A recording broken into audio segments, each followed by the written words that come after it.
Bouziza, donc Pedro Bouziza, Pedro Fatou, Trésor Fatou, donc Kafuna Kafu, Mara Kisema, Philosiala, vous êtes venu belé, mais on pose dans le temps, tout le monde est venu sur la bino. Normalement, pour souder la bino après ça, donc Sam Lengo. Binoto boze belé ba Eli Biongo ba Tony Twingi ba Getze Samba ba Poza Hilaire na Londres ba Ser Nanga Kwani ba Papa Sui ba Bobby de Londres donc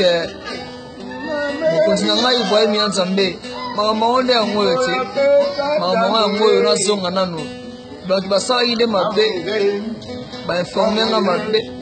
nzoka ndezali na mbongo te bana Londres donc munoko pe betaka limaku talaraka l'image de trop et l'image du matin mais tu retirer à mon père monsieur retirer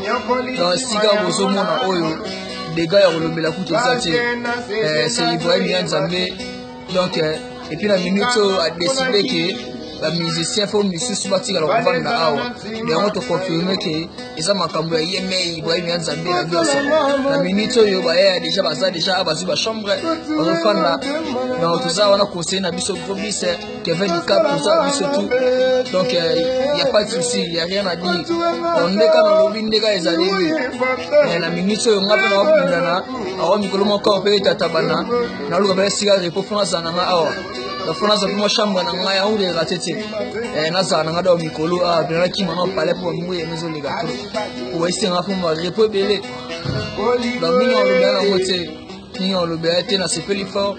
parce que na ouais na bino kaka ouais merci vraiment à trop ensuite na ngona petit ki na bo santé mauluta yali luta Kevin luta donc ta famille Mao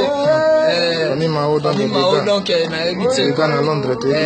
bana Londres Mao donc vous belé Wolverine Kinkela Steve Zelo Lord Zelo Orly Zelo Anaïs Zelo donc na bossanité quoi